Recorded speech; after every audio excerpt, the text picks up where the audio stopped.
RRI Seram Indonesia dan Berita Islami di edisi siar hari Sabtu 25 Juni 2022 bersama Ustaz Susilo. Assalamualaikum Ustaz. Waalaikumsalam warahmatullahi wabarakatuh. Ya, sahabat BGM, mohon maaf kemarin Ustaz tidak bisa hadir ya, tapi tausiahnya tetap menggema di tengah-tengah pendengar Anda. Iya. Karena ada beberapa yang memang kita live kan melalui FB dan juga ada YouTube. Nah, YouTube-nya di mana Ustaz? Di Majelis Al-Madani Susilo Utomo. Iya, jadi Anda bisa buka Majelis Al-Madani Susilo Utomo ya. Jadi banyak kajian di sana dan juga ada tanya jawab ya. Baik, sahabat BGM dimanapun Anda berada, untuk pembahasan kitab Naso Ibad kali ini dari bab keempat atau bab Ar-Rubai, tapi masih makalah yang ke-13 dan bagian yang kedua ya. Dan untuk yang bagian kedua ini lebih menitik beratkan kemana nih, Tad? Sebenarnya sudah habis, hanya saja ada di sana asar-asar yang belum disampaikan. Oke, asar dari siapa ya. Sahabat ya.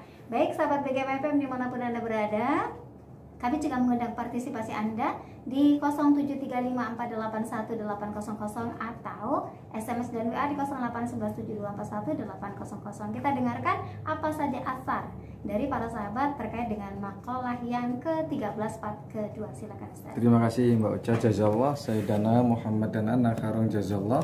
Sayyidana Muhammadan anna ma'walu. Assalamualaikum warahmatullahi wabarakatuh. Waalaikumsalam. Alhamdulillahirabbil alamin wa bihi nasta'in wa ala umuri dunya waddin wassalatu wassalamu ala nabiyil karim Mustafa alamin amma ba'du.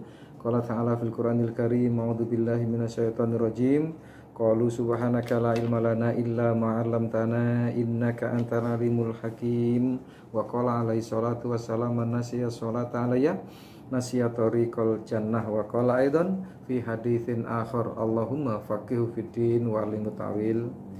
Kaum muslimin dan muslimat pendengar setia Radio BKM dimanapun Anda berada, yang insya Allah sore ini kita semua adalah orang-orang yang dikaruniai oleh Allah dengan ilmu yang berguna. Amin ya rabbal alamin. Seperti biasa kita akan baca Al-Fatihah satu ulang, gunanya untuk kita bersama yang mungkin masih punya masalah belum selesai, insya Allah dengan asbab Fatihah yang kita baca, masalah segera lenyap, segera ada solusinya. Yang mungkin sedang sakit, Allah kuatkan hati kita, Allah kuatkan dhihnun kita, Allah kuatkan pikiran kita agar dapat bersabar. Dan insya Allah kita akan juga menghidiyai Fatihah kepada mu'alif dan musyarrih hadal kitab ala kulli niyatin sholihah wa ala manawabi salafuna sholihun ajarakumullahu al-Fatihah.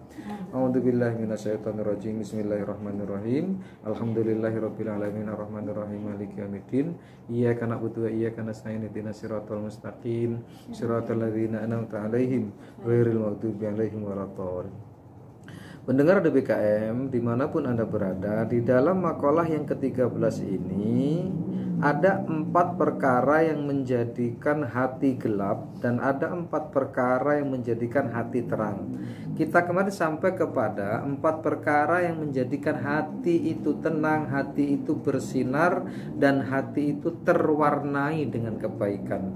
Yang pertama kemarin sudah kita sampaikan, batnun ja'iun, yaitu perut yang lapar. Dan perut yang lapar ini bukan kemudian kita nggak punya makanan dan nggak mau makan, tidak, tetapi perut yang lapar maksudnya adalah puasa. Betapa banyaknya Allah memberikan fasilitas puasa, sampai puasa yang dawam pun ada dengan ijtihad ulama. Ada puasa Ramadan hukumnya wajib, ada puasa Senin dan Kemis, ada puasa Ayamul Bid, ada puasa dan lain sebagainya. Itu yang masyhur dan umum. Ternyata kalau kita mau gali Mbak Uca, ada puasa-puasa yang memang tidak ada di dalam hadis-hadis masyhur, ada di dalam kitab-kitab hikmah, ada di dalam kitab-kitab yang mukasyafah, ada di dalam kitab bagaimana menggali hal-hal yang tidak digali dalam sejarah. Bahkan di situ kemudian lahirlah ijtihad, lahirlah maqalus sahabah yang disebut al-athar tadi, dan akhirnya orang bisa menyimpulkan, oh ternyata Rasulullah yang diriwayatkan Ada kan dalam riwayat bahwa Rasul itu di bulan-bulan tertentu itu puasanya banyak, hampir mendekati Ramadan. Ada kan Pak ya? Jadi ada sahabat yang melihat Rasul itu puasanya hampir sebulan penuh. Begitu ditanya, oh enggak juga, ternyata enggak juga penuh gitu, tetapi hampir penuh. Itu di bulan-bulan apa? Ada di bulan Muharram, ada di bulan Rajab ternyata. Itu ada puasa Rasulullah yang betul-betul hampir penuh. Dan itu kemudian diijtihadi oleh ulama hingga lahirlah puasa-puasa yang kadang 1 tahun, 2 tahun, 40 hari dan lain sebagainya. Itu tidak akan kita kaji, yang jelas bahwa kemudian yang kedua yang menjadikan hati itu terang adalah suhbatus sholihin, yaitu duduk bersama orang-orang soleh. Duduk di sini bukan hanya duduk saja, tapi bersama orang soleh. Maksudnya apa? Cinta dengan orang yang soleh, maka dia akan mendapatkan kesolehan. Minimal dia akan cenderung untuk berbuat soleh. Kemudian yang ketiga, hifdzud dzunub al-madiyah, yaitu menjaga atau selalu mengingat dosa-dosa yang lalu, tidak gampang lupa dengan dosa yang pernah ia lakukan. Dan yang terakhir kemarin sudah kita sampaikan, yaitu qasrul amal, yaitu pendeknya angan-angan. Kalau di dalam 4 perkara yang menggelapkan hati kemarin ada tulul amal, di sini ada qasrul amal. Itu antonimnya. Qasrul amal itu adalah pendeknya angan-angan, nggak terlalu banyak angan-angan, nggak banyak mengandai-andai, Mbak. Nah, ini sekedar merefresh ingatan kita apa yang kita sampaikan tempo hari. Dan hari ini ada athar yang menggambarkan keduanya. Ada zulmahnya, ada nurnya.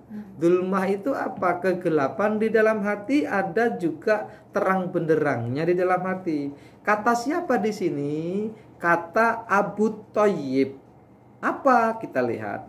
Man jalasa ma'a thamaniyati asnafin zadahullahu thamaniyata asya'a. Siapa yang duduk atau yang berteman maksudnya. Jadi jalasa itu bisa artinya berteman, bisa artinya duduk bersama, bisa artinya senang, bisa artinya menuntut ilmu, bisa artinya dia mengambil hikmah darinya, itu bisa jalasa namanya. Man jalasa ma'a thamanati asyafin zadahullahu thamanata asya'a. Siapa yang duduk bergaul dengan ke-8 jenis manusia, maka Allah akan menambahkan 8 perkara. Yang pertama, man jalasa ma'al aghniya izadahullahu hubbat dunya wa raghbata fiha. Siapa orang yang senang duduk, senang bergaul, senang mencari berita, senang bersama orang-orang yang kaya saja, maka Allah akan tambahkan di dalam hatinya hubbud dunya. Hubbud dunya war rohbah. Rohbah itu juga hub, artinya kecondongan. Hatinya akan condong kepada dunia, hatinya akan senang kepada dunia. Dan otomatis, Mbak, kalau orang senang sama dunia, kalau orang senang sama isinya dunia ini, dan dia condong kepada dunia, maka nanti ada temennya, yaitu karohiyatul maut. Dia akan takut dengan kematian. Kenapa? Karena yang dicintai dunia. Dunia ini ketika kita mencintainya, Masya Allah, begitu ranum, begitu menggoda. Hijau dedaunan itulah gambaran dunia. Bagaimana mata kita terbelalak melihat dunia, bagaimana mata kita terbelalak melihat keindahan-keindahan dunia dan masalah-masalah dunia, yang nikmat-nikmat dunia digambarkan dengan seks bebas, digambarkan dengan banyaknya harta, digambarkan dengan Masya Allah, dengan glamornya dunia. Nah, orang yang sudah terlanjur cinta pada dunia, maka dia akan ada rasa takut kepada kematian. Nah, itu biasanya berangkat dari dia seneng bergaul hanya dengan orang kaya. Boleh nggak bergaul dengan orang kaya? Boleh, tapi jangan hanya bergaul kepada orang kaya. Kan ada Mbak tipe-tipe orang itu kalau dengan orang kaya hormat banget. Dulu pernah kita bahas ya Mbak, kalau nggak salah di Jadi kita bahas dulu pernah bahwa orang yang kecondongannya hanya kepada dunia itu akan seperti apa kan gitu. Dan orang yang hanya memikirkan dunia seperti itulah hasilnya. Dan di sini saat orang hanya bertemankan, menghormati dunia, dan kemarin kita sampaikan bahwa orang yang hormat kepada seseorang karena dunianya itu akan terpeleset, akan tergelincir. Kenapa? Karena nanti rohbahnya hanya kepada dunia. Orang kaya itu ngomongnya pun beda. Walaupun memang pendengar ini nggak semua juga orang kaya. Yang ditulis oleh beliau Abu Thayyib ini adalah kebanyakan. Ya dari 1000 orang kaya ada yang tidak seperti yang disifatkan oleh beliau. Tetapi kebanyakan begitu. Orang kaya itu apalagi tidak didasari dengan agama. Itu Masya Allah luar biasa. Sombongnya muncul, keakuannya muncul. Bahkan kadang dia membantu seseorang itu pasti ada tujuan lain di hatinya. Minimal dia minta dipuji dan lain sebagainya. Ngomongnya pun berbeda. Dulu Mbak, di zaman-zaman di tahun-tahun belum sampai 2000, tahun 1993-94 itu masa-masa jayanya orang yang punya tambak udang Mbak. Jadi tambak udang ketika itu harga udang windu itu sampai 150.000 sekilo. Tahun 92 itu baru harga 7.000-an. Jadi berlipat ganda, berapa kali lipat harga udang itu. Saking melompatnya harga itu. Hingga akhirnya melahirkan orang-orang kaya baru, OKB. Kayak karet waktu itu. Iya, kira-kira begitu. OKB itu orang kaya baru, Mbak. Jadi pernah suatu ketika orang kaya baru ini ke toko mebel, Mbak. Jadi rumahnya dibongkar. Rumahnya, kenapa? Karena dia punya 10 hektar, Mbak. Bayangkan 10 hektar itu bisa berapa ton dia hasilnya. Dan ketika itu tahun 92 kan belum krisis moneter tuh, Mbak. Kalau nggak salah semen itu baru harga taruhlah baru 10 ribuan lah. Sekitar kali belum ada lah, 10 ribuan lah kira-kira begitu semen. Sekarang udah 60-an gitu, Mbak. Artinya luar biasa gitu.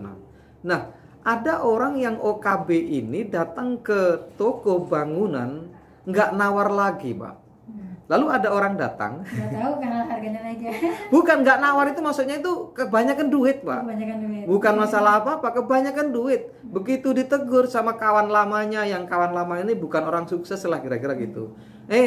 Disebutlah namanya, disebutkan. Fulan, ngapain kamu itu kok nggak sampai nggak nawar loh? Kamu itu sampai sekian ratus juta loh belanjanya.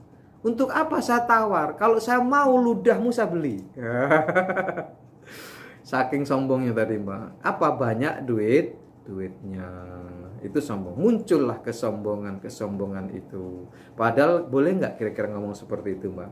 Nggak boleh, Mbak. Itu menunjukkan kesombongannya. Nah, kecenderungan orang kaya itu sombong, Mbak.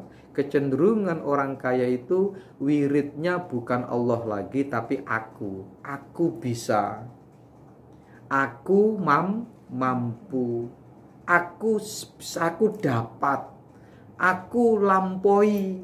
Aku gitu. Kalau di sini nggak ada aku, kalian itu kalau nggak aku, kalian itu kalau nggak kerja sama aku, seperti itu kebiasaannya. Ingat pendengar, bukan kemudian kalau dalam bahasa Jermannya gebiah uyah, bukan gebiah uyah podo asine, bukan. Kita gambarkan sifat ini dikatakan oleh Abu Thayyib sebagai kebanyakan, al-mu'adil, kebanyakannya begitu. Makanya kalau berteman jangan hanya berteman dengan orang kaya saja. sesekali juga berteman dengan orang miskin. Nanti ada di sini. Waman jalasa ma'al fuqara hasolalahu syukru waridho bikismatillahi ta'ala. Dan siapa orang, kebalikannya tadi, siapa orang yang berteman dengan orang-orang miskin, maka dia akan sampai kepada syukur yang paripurna dan ridho kepada bahagian rezeki yang diberikan Allah. Kismatullah itu berarti bahagian. Karena memang Allah itu membagikan rezekinya kepada siapapun yang dikehendakinya. Dan tidak mungkin Allah, kan dalam hadis qudsi ada tuh, kaifa akhluqu khalqan walam arzukhu. Bagaimana mungkin aku menciptakan makhluk yang aku tidak siapkan rezekinya. Berarti rezeki sama makhluk duluan rezekinya. Kita bayangkan saja betapa sulitnya sebenarnya rezekinya cecak. Kita lihat rezekinya cecak itu apa? Nyamuk bisa terbang. Bayangkan tuh. Dia cuma nunggu. Dia nggak bisa terbang, tapi Allah takdirkan dia rezekinya yang bisa terbang. Tapi ternyata coba nyanyiannya. Cecak-cecak di dinding. Diam-diam merayap. Diam-diam dia merayapnya. Datang seekor nyamuk. Bukan dia mendatangi nyamuk. Ini nyanyian kecil, tapi ini ada nilai tasawufnya, Mbak. Ada nilai tauhidnya, keyakinan bahwa rezeki itu yang datang kepada manusia. Keyakinan bahwa Allah sudah siapkan rezeki kepada orang yang diciptakannya, makhluk yang diciptakannya. Bahwa min dabbatin fil ardi illa 'alallahi rizquha. Dan tidak adalah satu binatang melata pun dalam hidupnya kecuali rezekinya atas Allah. Nah, orang-orang yang berteman dengan orang-orang miskin, nanti orang ini akan banyak bersyukur, Mas. Kenapa? Alhamdulillah, berarti saya lebih daripada dia. Alhamdulillah, kalau dia masih sibuk untuk mencari harta sampai banting tulang, tidak lagi tahu pagi, tidak lagi tahu siang, sore, malam, ngelembur, bahkan seperti itu. Kepala jadi kaki, kaki jadi kepala. Tetapi alhamdulillah saya nggak seberat itu. Ada syukurnya di sana, Mbak. Betapa banyak nilai-nilai yang kita ambil dari seorang yang miskin tadi. Bukan hanya dalam konteks itu. Mungkin juga ada pelajaran yang dasar. Apa itu? Sebenarnya kemiskinan itu dari kebodohan apa dari kemiskinan itu sendiri? Kenapa lahir miskin itu karena dari bodoh apa dari miskin, Mbak?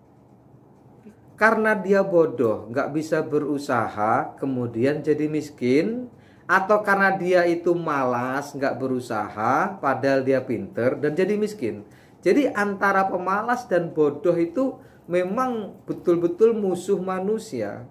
Bagaimana mungkin takdirnya akan dijemput kalau dia pemalas? Makanya orang-orang Jabariyah itu sebenarnya diidentik dengan pemalas. Karena orang Jabariyah itu ya hanya nunggu takdir. Dia hanya percaya dengan takdir. Dia hanya tunduk dengan takdir. Sementara orang-orang Qadariyah tidak. Dia justru optimis. Dia justru agresif untuk mengejar rizki. Itu juga tidak boleh. Kenapa? Karena orang Qadariyah tidak juga bersandar pada takdir, bersandar pada pertolongan Allah. Orang-orang Qadariyah tidak lagi melihat Allah akan memberikan rizki atau enggak. Dia harus berusaha untuk mencari rizki. Itu juga salah ternyata, Mbak. Jadi aliran Jabariyah dan aliran Qadariyah itu tidak boleh di dalam Ahlus Sunnah wal Jamaah. Keduanya adalah sekte sesat yang harus dijauhi. Jadi Jabariyah juga nggak benar, Qadariyah juga nggak benar. Yang benar seperti apa? Kita tetap berusaha, tetapi menggantungkan rezeki hanya kepada Allah. Kita tetap berusaha, dan berusaha ini bukan satu-satunya untuk mendapatkan rezeki, tetapi berusaha adalah menjalankan perintah berusaha. Kenapa? Al-kasbu itu adalah perintahnya Allah. Fantasiru fil ardi, bertebaranlah kalian ke muka bumi ini, ke penjuru muka bumi ini, wabtaghu min fadlillah, dan carilah kebesaran dan rezekinya Allah. Kemudian yang kedua, Yang ketiga, maaf. Wa man jalasa ma'a sultani zadahullahul qaswata wal kubro. Siapa orang yang senang berteman dengan sultan. Sultan itu penguasa, Mbak, maksudnya. Bukan kerajaan, penguasa. Penguasa itu ya bisa Pak RT, bisa bukan sultan. Bukan sultan. Sultan. Sultan itu sebenarnya makna reterek bahasanya adalah kerajaan. Tetapi maksudnya di sini adalah manjalasa sultan, berarti dia yang orang suka berteman, hanya berteman dengan penguasa, pejabat. Sang pejabat seneng banget, Mbak. Ada loh orang itu, Mbak, kenal dengan Pak Deru aja udah wah ceritanya selangit, kayak satu-satunya temen. Nah, kira-kira gitu lah, Mbak. Ada orang yang kenal Pak Jokowi, wah kayak bangga banget itu. Ya walaupun memang kita harus bangga ya, Mbak. Tetapi bangganya itu kelihatan bahwa dia bangga betul seakan sudah mendapatkan emas segunung.